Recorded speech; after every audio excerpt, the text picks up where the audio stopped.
I had to go through a mourning period to say this, and this wasn't my choice. I wanted to have more kids. I couldn't, it really wasn't a choice, but I needed to accept it.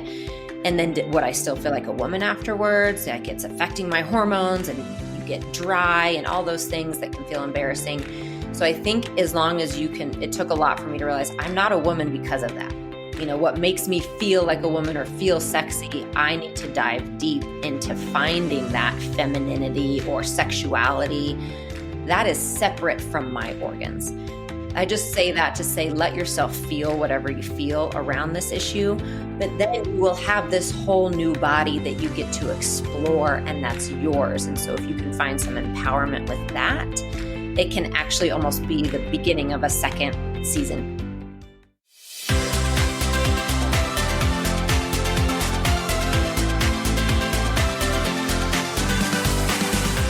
Hey there, I'm Amy Connell. Welcome to Graced Health, the podcast for women who want simple and grace-filled ways to take care of themselves and enjoy a little chocolate. I'm a certified personal trainer and nutrition coach who wants you to know your eating, movement, and body don't have to be perfect. You just need to be able to do what you're called to do. Today is the second part of a two-part series focusing on hysterectomies. You guys have been asking for women's health issues, and I am so pleased to give these to you. Last week, we learned so much from physician's assistant Erica Rucker, who helped us understand why we might need a hysterectomy, the different types, risks, getting second opinions, so much more.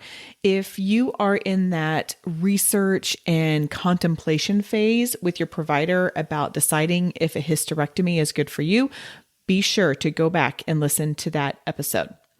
Today, we are focusing on our body after hysterectomy.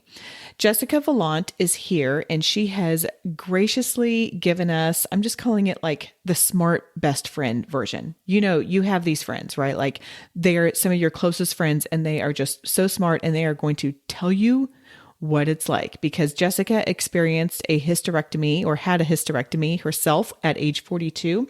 As a physical therapist and Pilates teacher, she acutely understands how the body works and thrives. And then she gives us the scoop on what to expect in our body after a hysterectomy. Now, just like my interview last week with Erica Rucker, please be aware we get into some intricate and intimate details about hysterectomies. So this is your chance to choose the right time to listen and who is around when you do listen. Let me tell you real quickly about Jessica. She is a physical therapist and Pilates teacher for over 20 years.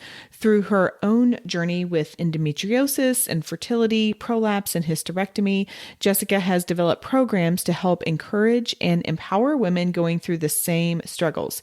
She has a wildly popular YouTube channel called Jessica Vallant Pilates, as well as an online fitness membership community called Unlimited. She lives in Denver with her husband and 2 kids, and you can often find her sipping on coffee in the sun, which just sounds delightful. Now, if you're listening because a hysterectomy is on your radar, there will be a time, and Jessica gives us this encouragement, there will be a time you feel good enough to start moving again. When you do, I invite you to try my signature class, Be Complete. This is a low-impact recovery and prehab class designed specifically for women over 40. It's a complement to however you like to move. I do this once a week, and I believe it's the key to me feeling less stiff and not getting injured. You can get yours at gracedhealth.com/becomplete and give yourself an option to work well, but maybe not quite as intensely. Okay, let's bring on Jessica. Jessica, welcome. Thank you so much for having me. I'm really excited to have this, and I'm really grateful. Hysterectomy is something that I have not walked through, but a lot of my community has, or they are in these conversations with their doctors to figure out if this is the next right step. So let's just start by sharing your story. I think it's always the most powerful when we can connect with other people's stories and we kind of know the background. You have had a hysterectomy, and I will let you take it from there if you don't mind just sharing the story behind that. Sure. So I always like to start with my age as well. I'm 45 years old. I just say that because it helps people kind of understand hysterectomy can happen at many different times in life. So I was 41 when I had my hysterectomy. When I was 25, I was diagnosed with endometriosis. So I had surgery. I had years and years of pain and confusing tests. No one knew what was going on. I finally had surgery. I remember opening my eyes, waking up, and them saying, well, we found endometriosis. It's not curable. We took out what we could. It's probably going to grow back. You may need a hysterectomy someday, and it's going to be really hard for you to have kids. Have a good day. And this was Bye-bye. at 25. I was How 25. disheartening. It was a shock. And I will say it's interesting because I was a physical therapist at the time. I was a Pilates teacher. It was so out of the realm of anything I expected from my own life. And I don't think anyone does. Anytime you get a diagnosis, it of course comes out of left field. I went home and I had researched endometriosis, and I remember finding it and almost crying because I'm like, that's what I have. That is what I have. And the things online are really scary about it. And that's a big reason why I do what I do now and try to be transparent with people, because one thing I'll say about hysterectomy and anything you research online about women's health, it can be scary. There's a lot of misinformation. There's a lot of information that contradicts other information out there. So I want people to really feel empowered and know, okay, I'm not alone in this. There are positives that can come out of it. And so from 25 until 42, I went through many, many abdominal surgeries. I had 2 babies. I was really, really lucky and blessed to be able to have those babies. I went through infertility and IVF, and then I was diagnosed with a prolapse after my first baby. She's almost 10 now. It was another journey I did not expect to have. I didn't know what it was. I had to teach myself and learn a lot. And so I had a grade 3 and 4 prolapse. So between endometriosis and the prolapse, hysterectomy started to become more of a plausible option. I was still trying to get pregnant with our second. So I put it on the back burner. Like, that is not something I'm going to deal with. That's not something I want to even think about right now. So when I was 39, I had our second baby. After 2 rounds of IVF, we were able to have him, and I knew we were done having kids. I went to see a urogynecologist to say, hey, what's going on with my prolapse? Where am I? I'm done with kids. I need to know just a baseline, just tell me what I'm dealing with. And I came out finding out I had 3 different kinds of prolapse, and I probably needed, including a uterine prolapse. And so because of that and the endometriosis, hysterectomy was, if I was going to have the prolapse treated and have surgery, that was really my only option. And so after a lot of mourning and a lot of praying and a lot of research and a lot of talking to the people in my sphere, that is what I ended up doing. So in November 2019, I had a hysterectomy. I had, and then a major prolapse repair with it. So I had both things done, and I am left with 1 ovary. So I had everything taken out, both fallopian tubes, cervix, uterus, but I kept 1 ovary. And that was my choice because I had not been through menopause yet. So I kept an ovary so I could keep my hormones and keep cycling as long as I could naturally. That's a lot to deal with. That's clearly. Okay. Okay. So I thank you for sharing that. One of the things that I really appreciate right now, and especially with our age group, is as we are aging, we are more apt and willing to share these kind of uncomfortable and awkward conversations. So first, just thank you for sharing that. And I think that there is such a need for people to explain like what has happened, and it's not, they haven't done anything wrong. It's not, it's just, it is what it is. And then we take the next step to heal from that, however that is. So we are kind of taking this conversation from after surgery and then beyond. So I would love for you to, if you were sitting down with, with someone, with a cup of coffee, and they're like, what is day 1 going to be like? What is it going to feel like post surgery? And then a kind of a secondary question to this that I would have if I were with you is, well, I had a C-section. Is it anything like that?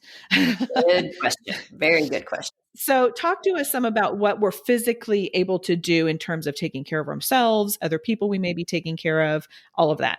So the first thing, and this is my umbrella statement about everything that I have to talk about is be an advocate for yourself. We as women, especially, somehow feel like we're the squeaky wheels when we speak up. And especially when it comes to doctors, we sometimes feel like, oh, they know what they're doing. I'm not going to worry about it. 100,000%, you have to speak up. You have to, before you go into surgery, ask questions. And I have YouTube videos all about this on what to ask before surgery, what to know after surgery. So you can find resources, but ask exactly what they're doing. Because I personally feel like waking up after surgery, you will already be a step ahead if you knew ahead of time what was happening. Like, what are you taking out? Are you taking my cervix? Are you not? Like, what can I expect? Is this a vaginal surgery or is it an abdominal incision? There's a lot of questions because hysterectomies are very different. If it's what we call kind of a basic hysterectomy, they can do it vaginally, where they will go in through the vagina and take it out. Otherwise, some people will wake up with an abdominal incision, and the healing is very different for both as well. Okay. So first thing, ask your questions. Don't let the doctor ever leave the room until you have your questions asked and answered. Don't be afraid to be the squeaky wheel. Stand up for yourself. If something doesn't feel right after surgery as well, ask questions. I've worked with people who have had to go back in the hospital afterwards, and I have had to tell them, this isn't okay pain. Call. You need to call and tell them you're feeling this. So be an advocate, speak up 100%. The other thing is, it's interesting to compare it to a C-section. C-section and hysterectomy are the number 1 and number 2 most common surgeries on women in the United States. Hysterectomy is more than C-sections. Nope, they're C-section number 1 and hysterectomy is number 2. Got it. So they are the most common. One of the main differences, though, is C-section, you're not under anesthesia. And with a hysterectomy, you are under general anesthesia. That's another big thing if you've never had surgery before. As a physical therapist, a big part of what I do is just work with people to understand what anesthesia will do. I tell them, even if you were to be put under anesthesia and the doctor doesn't even touch you with a scalpel and you wake back up, there's still recovery time because anesthesia is just yucky. It's not fun. When you wake up, you are going to feel unbelievably groggy. You'll feel very thirsty. You're going to feel a lot of things happening. And that alone takes time to recover from. So I tell people, don't be surprised if even a month after surgery, you feel like a little brain fog, if you feel a little headachy, if you feel emotional even. Those things are very common and normal with anesthesia. So give yourself a lot of grace and a lot of patience and a lot of time to know that this is a major surgery. Because it's so common, we tend to think, oh, I'll just bounce right back. Either the surgeon makes us feel that way, or we have a neighbor who said, oh, it was easy. It's no big deal. It's a big deal. It's surgery. Every surgery is a big deal. And so again, give yourself that. So yes, you'll wake up feeling all of those things. My general thing I tell people is you won't feel human for 48 hours. And I've had a lot of surgeries. You just don't feel human for at least 2 days. Like as soon as you get to take your first shower, that's the key to starting to feel better. Oh, yes. Yes. It's a big one. And then with all of that said, with the healing itself, in general, if you had an uncomplicated hysterectomy, meaning surgery went as expected, most of the time you're encouraged to walk immediately. Walking is one of the best things you can do. Again, unless there's something the doctor's telling you otherwise, always listen to your surgeon and your doctor. Mm-hmm. But otherwise, walking tends to be one of the best things you can do for circulation, for healing, for digestion and elimination, because that's a big one. Anesthesia will make you constipated. I am here to shout it from the mountaintops because they don't tell you. And it is so uncomfortable. If you've had babies, you know that first time you were on the toilet after giving birth is so scary. It's scary. It's the same after a hysterectomy. And walking helps with that too. So walking, you can almost do immediately. And then there's even like pelvic floor exercises. Most of the time we can be doing those just about immediately too. Okay. So there are things you can do to just help set yourself up, breathing exercises, those kind of things. And that being said, it took me a week to be able to walk a block. And again, I had a very complicated surgery because of the prolapse repair, but I just did what I could each day. And I had how old were my kids when I had I had a 2-year-old and a 6-year-old at home when I had my surgery. And I still got up to make them lunches in the morning. A week later, I was driving them to school. I wasn't lifting them whatsoever. I was following all my restrictions, but I was doing the daily things I needed to do to be a mom with a lot of help from my husband. So when people ask me, can I walk up and downstairs? Yeah, I did. My bedroom was upstairs. The kitchen was downstairs. That was all fine. So you will be functional. You just won't really feel human necessarily doing it. You'll feel weak. You will need to give yourself a lot of rest within that. But when people ask me, oh, do I need to sleep on the same floor as I walk in? Not with a typical hysterectomy, no. Okay. And I assume that there are a little bit of variations based on, the body that you walk into, right? Like you're a pretty active person, and it may be that someone who is not used to moving and all of that, it might be a little bit of a different story. Absolutely. And that's a great point. As a physical therapist, we always tell people the stronger you are going into surgery, the better your outcomes after. Research shows us that. So if it's even on the horizon for you, I encourage you to start a walking practice now. Like you don't worry about, big goals like losing weight and all of that. I just mean get into a walking practice. Find some videos on pelvic floor exercises. See a pelvic floor physical therapist before surgery.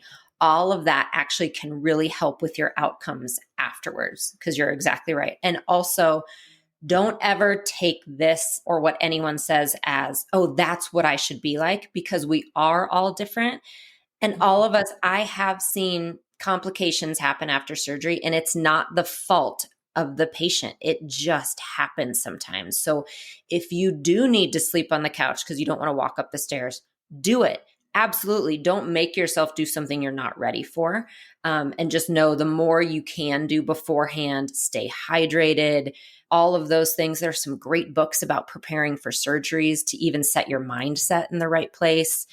Putting freezer meals together, getting help from family and friends. Do it. Like there are no awards given for being a martyr in this situation.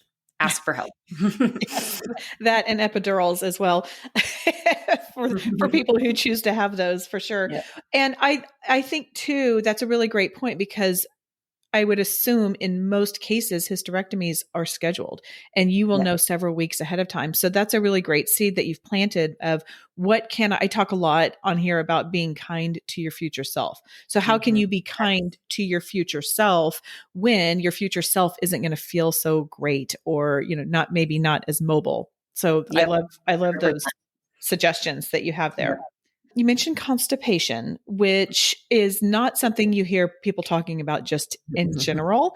And I feel like this is probably one of the less discussed side effects of hysterectomies. Talk us through some about how to handle that. And then if there are any other ones that would, again, sitting down at coffee, you're like, okay, this is what you need to know right here. This is the real stuff. Yes. So the constipation comes typically from anesthesia and painkillers, which you'll have both if you have a hysterectomy. So one of the best things ahead of time is staying hydrated. Hydrate, water, electrolytes, all of the things. Ask your doctor too. I tell people this, ask your doctor if they want you to do any kind of liquid fast or diet before surgery. My surgeons, when I've had abdominal surgeries, and I've had 3 now, have always put me on that prior to. And the reason is it clears out your intestines before surgery, which actually then helps if there's any complications during surgery. But I find it really helps with the constipation afterwards too, because I'm already cleaned out as much as I can be. Not all doctors mention this. So I just tell clients, just ask. Just ask if they have any regulations or requirements ahead of time, because that can help. Then have all of the liquids afterwards. Bone broth, again, electrolytes, have it all. They will most likely recommend that you are on stool softeners. Follow their recommendations, just over the counter. They will have you buy it before surgery so you're ready. Follow that. And then I will say, I'll tell you absolutely what happened to me. This doesn't happen to everyone. Again, I had a complicated surgery. But after my hysterectomy and prolapse repair, I did not go to the bathroom. I didn't go number 2 for a week. And I was in so much pain, and I didn't really know why I was in so much pain. And that wasn't completely abnormal after surgery for me, but it was like had giving birth. I was scared to go. I was in so much pain. And I finally talked to my doctor and I talked to a friend who's a surgeon, and both of them said, go to the drugstore and buy an over-the-counter enema that you drink. And I'm like, oh my gosh. And I did it. And all night long, I stayed awake. I was on the toilet all night long. But by the next day, it was like a miracle had happened. And I felt 100% better. And I moved on with my life. And I say that because, again, it's just a part of being an advocate for yourself, because it can be really embarrassing. It can be embarrassing to say, I haven't pooped for a week. It can be embarrassing to feel that way and you just feel like it's normal. It's really not. I worked with someone who hadn't urinated for 24 hours after surgery at home. And again, she didn't want to be a squeaky wheel. And I said, you need to call the surgeon in the hospital immediately. And by that night, she was in the hospital and almost in kidney failure, simply because she didn't want to say anything and be the squeaky wheel. So those kind of things, yes. Tell people you can feel better. It might be common, right? It's common to get constipated after surgery, but not going for a week and being in that much pain isn't normal. Don't feel like you just have to deal with it because there aren't answers. There are. Ask people. But yeah, that's what helped me with the constipation piece. Other things people ask about, or at least they're embarrassed to ask about, is sex after surgery. Yeah, let's talk about that some, because I wanted to ask. I have a whole YouTube video about that. And I'll tell you the funny thing. I asked my husband first. I said, are you okay if I make this video? Because I'm going to talk about things. He said, sure. And because I had a few people ask me, and I just thought it'd be a nothing video. And I think it was my most popular video for the year because same people have questions. Yeah. And so that's something, again, ask your doctor. Don't be afraid to ask because it's a fair question. But most of the time, so there's this kind of myth from a long time ago that having a hysterectomy and having your cervix removed will eliminate your ability to have an orgasm. And that's because they used to believe that a woman's orgasm was caused by the cervix. They don't believe that anymore. So that is something that has been put to the side as not true. So that's something I tell women, you don't have to necessarily worry about that piece. That's why it's there. And then otherwise, it's like giving birth. They tell you pelvic rest for 6 to 10 weeks afterwards. So you won't have sex for 6 to 10 weeks. Or again, as long as you're comfortable. I mean, women joke about that 6 weeks afterwards. You're still not really ready for that. It's the same. Do it when you're ready. Yeah. When you're ready. But you have to heal. I think there's a big part of a hysterectomy that feels like we are losing a part of what makes us a woman. And I had to deal with that emotionally. My uterus gave me my babies, like the two most important things in my entire life. My uterus gave me them. And I had to go through a mourning period to say this, and this wasn't my choice. I wanted to have more kids. I couldn't, it really wasn't a choice, but I needed to accept it. And then would I still feel like a woman afterwards? Like it's affecting my hormones and you get dry and all those things that can feel embarrassing. So I think as long as you can, it took a lot for me to realize I'm not a woman because of that. What makes me feel like a woman or feel sexy, I need to dive deep into finding that femininity or sexuality that is separate from my organs. And so I did some work around that. And I will be completely honest, if you are in a place like me with endometriosis, prolapse, things that can actually make sex painful, I have found a freedom afterwards because without some of that pain that I have had my whole life, it's opened up my sexuality a little bit. So I just say that to say, let yourself feel whatever you feel around this issue, but know that having a hysterectomy from a basic anatomical standpoint will not affect sex whatsoever. You will have to heal. It might make you feel different. I mean, I did feel anatomically different. My vagina felt different afterwards, not good or bad, just different while it healed. Mm-hmm. But then you will have this whole new body that you get to explore and that's yours. And so if you can find some empowerment with that, it can actually almost be the beginning of a second season. I appreciate you saying that, number one, it's, no less of a woman for sure. Mm-hmm.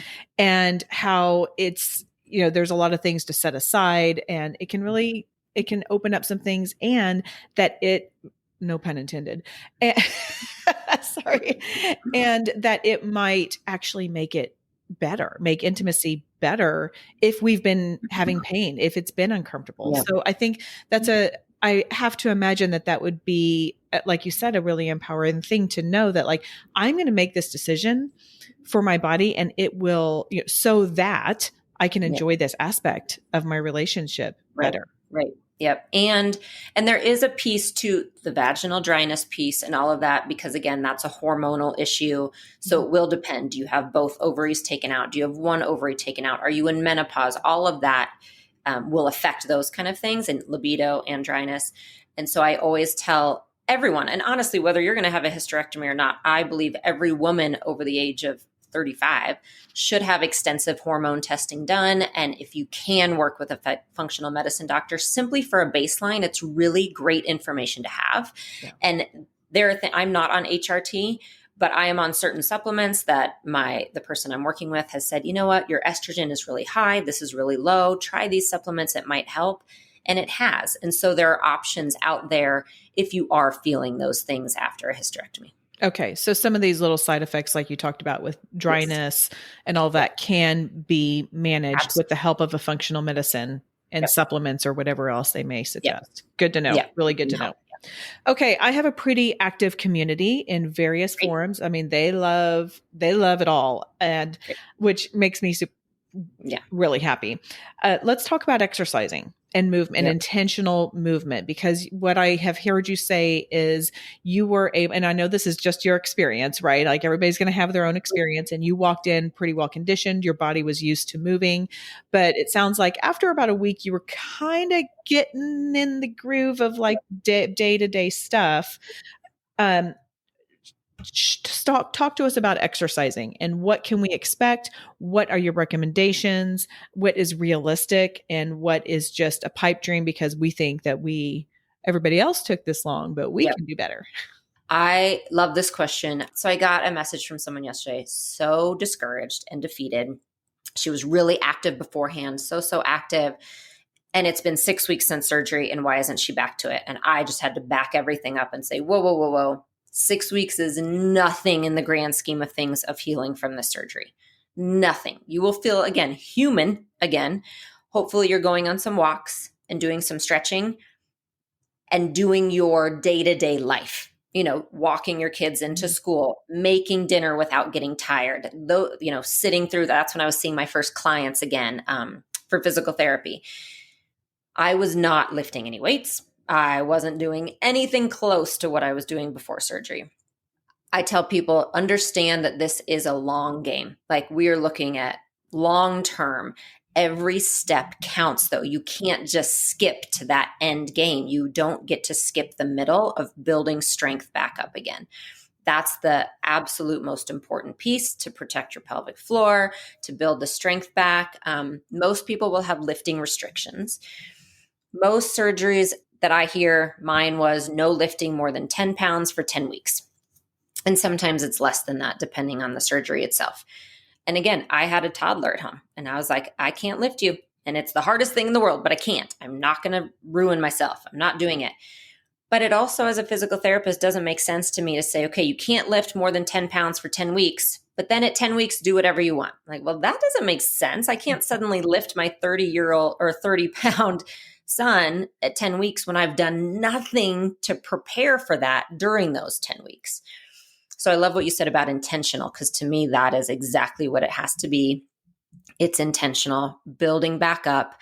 So yeah, at the end of a week, I was like, oh, I can walk a couple blocks. Like that's what I could do at the end of the week, a week. That was it.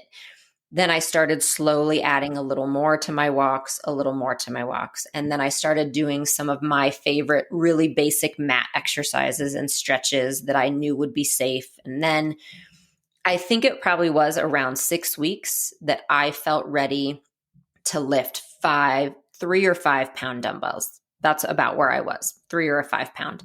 Okay. So I'm like, okay, I'm going to start doing some really small squats, some small lunges, because again, I always think functional. If I want to be able to hike with my family in a month or two, I need to be building some strength in my legs to do that. And so that's what you want to think about. Like put aside aesthetics. I know it's hard. We want to get our body back. We want all of that.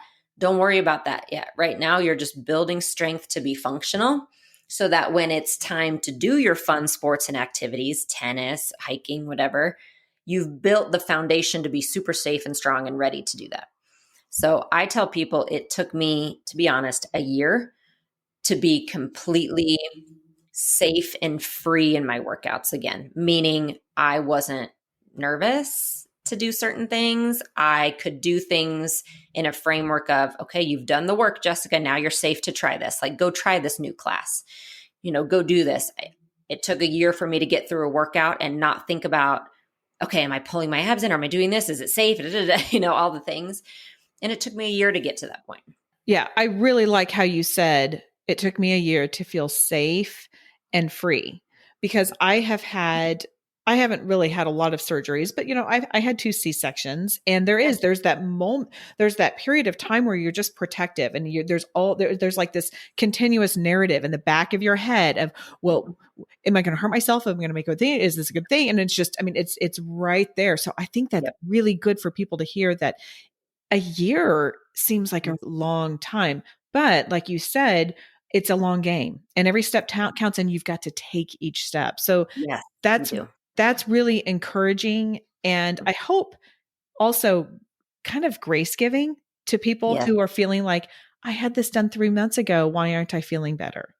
Right, exactly. Because social media nowadays tells us otherwise, right? We see all the people doing all the things right away after having babies and having surgeries. It is not true. 100%. It's either a lie or it is just a crazy outlier who can do that. That is not truth. And then the other side is, don't be afraid to move, because we can fall into that category too, where, oh my gosh, I'm too afraid. Am I going to hurt myself? And I have heard from people 6 years after hysterectomy saying, can I work out yet? And I want to shake the doctor for not giving better instructions. So yes, as long as it is intentional and purposeful, move that body. Our bodies were meant to move. And honestly, there's not, unless you're out there schlepping around 20-pound bags of mulch, right after surgery, or lifting that car seat, as long as you're following your lifting restrictions from the doctor, there aren't a lot of things you can do that are going to hurt the surgery itself. You might be sore, you might stretch something too much, but most of us aren't out there doing Olympic weightlifting, right? We're just trying to live our life. So as long as it's purposeful, intentional, you do have to move that body again. That's what we're meant to do. We're meant to move. Yes. Yes.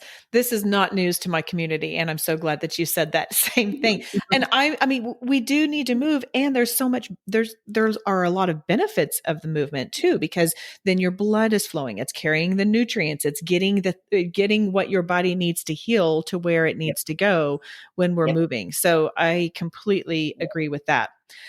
One of the reasons I specifically wanted you to come on and have this conversation is you have created this program to really help women through this phase that we're talking about, the after surgery and kind of getting back on the road to exercising again. I have heard a lot of, like, well, my doctor said I can't work out for 10 weeks. And then you just stop. And then, oh, well, after in 11 weeks, like you said, I can go hiking with my family. I can go, we get to go water skiing. We get to, like all, or whatever it is. And maybe point A to point M is really not the most realistic or feasible way. We've got it. So you're going to take us through the points in between. So tell us some about your program and how we can grab that. It's created, and it's a 10-week program because I wanted it, exactly like you said, to follow that time when most of us are on those lifting restrictions. And it's meant to start the day after surgery. And so each week is broken. It's a 10-week calendar. There are links to workouts and instructions within each week, and each week has a theme. So the first week is just breathing, getting that pelvic floor moving again. So it's workouts you can do in the hospital bed or at home in bed. And then it tells you kind of how to build up your walking as well and what days to try walking. And so, we start with pelvic floor, and then eventually we work into around week 6, we'll start adding some weights and some bands, and it's very intentional. And by the 10th week, you are working in standing, balance, some weights, you're working your core even at some point, so that then after that, you do have the freedom to say, okay, this is my chosen activity, Pilates, yoga, tennis, water skiing, whatever it is. I feel so much more prepared to do it. Mm-hmm. And then the other side is I find it just gives people that encouragement of, oh, there is something I can do. I think a lot of times we feel like we've lost ourselves and our identity a little bit after any kind of surgery, especially hysterectomy. And if we're told we can't move, and if moving is a big part of our life, it's like, well, what am I supposed to do then? And this really gives that outlet of, oh, I can move. I can find connection to my body again. It's not some stranger's, it's mine. And this is how I can do it safely. You can do it without worry. So I just wrote down, you can tell that I take a lot of notes, agency and ownership over our body, where we can do what feels right. We can take those next steps in order to get to where we want to be in a very meaningful and realistic time frame. That's really great. I will put the link in the show notes, but Jessica, say where, if you don't mind just saying the link or where people can get this. Sure. Go to jessicavallantpilates.com. That's my website. And you'll see at the top, there's a women's health link with a hysterectomy resource. And if you click the hysterectomy page, you'll see all of my hysterectomy resources there. So all my free YouTube videos, my story, everything.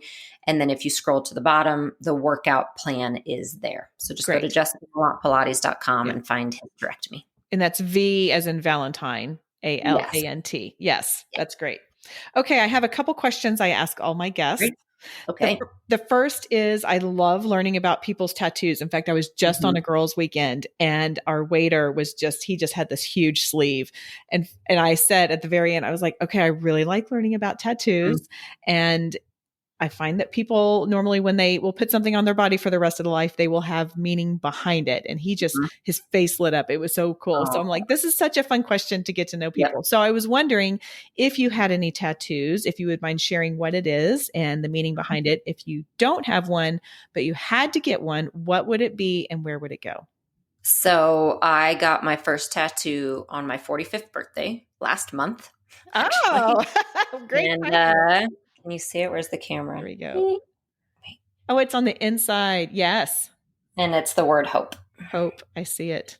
Right there on the inside of my arm. Yes. Yep. I love cursive. That. Is there a meaning behind it? It's my favorite word. It's always been my favorite word. And after everything that happened in 2020, it was a hard time for everyone. And it was a hard time for me personally. And I think turning 45 and coming out of that, it felt like that's what I wanted to continue to focus on. It was a mantra I could just remind myself of every day. That's fantastic. Thank you for sharing that. Over the last 2 episodes, the topic of pelvic floor health has just kind of been threaded through the conversations. So I can't let you go without telling you about a program that I have gone through and highly recommend called the Tighten Your Tinkler program. And this is specifically designed to strengthen your pelvic floor. It will help you take back control of your body and regain your confidence. So this was designed by exercise physiologist Jen Lormond and physical therapist Christina Walsh. I call them the Tighten Your Tinkler girls. They are the women you want in your corner, and they have generously offered $50 off their program using code GRACEDHEALTH, GRACEDHEALTH. So click the link in the show notes to learn more. If you haven't listened to our episodes, I have those in the show notes as well. And as a bonus, this program is FSA and HSA eligible. So click the link, enroll, use Graced Health for $50 off. Okay, you've already shared how people can connect with you over at Jessica Vallant Pilates, and then I will put your other links down in the show notes so people can check you out there. And we're going to let you finish this time out. What is the one simple thing you would like my community to remember about this conversation? It can be big, it can be small, but just one simple thing. That you are in charge of your body, even when it feels like it's out of control, even when it feels like it's not a choice you made. Most of us don't choose to have a hysterectomy. Most of us don't choose to have surgery. Most of us don't choose to have pain, but we have this body and this vessel that we've been given, and you can take ownership over it again and find a way to feel safe in it and to feel confident in your ability to walk through this life in this body. And that's always what I want people to take away, is a feeling of empowerment over the possibilities. That's fantastic. Amen. All right. That is all for today. Go out there and have a great day.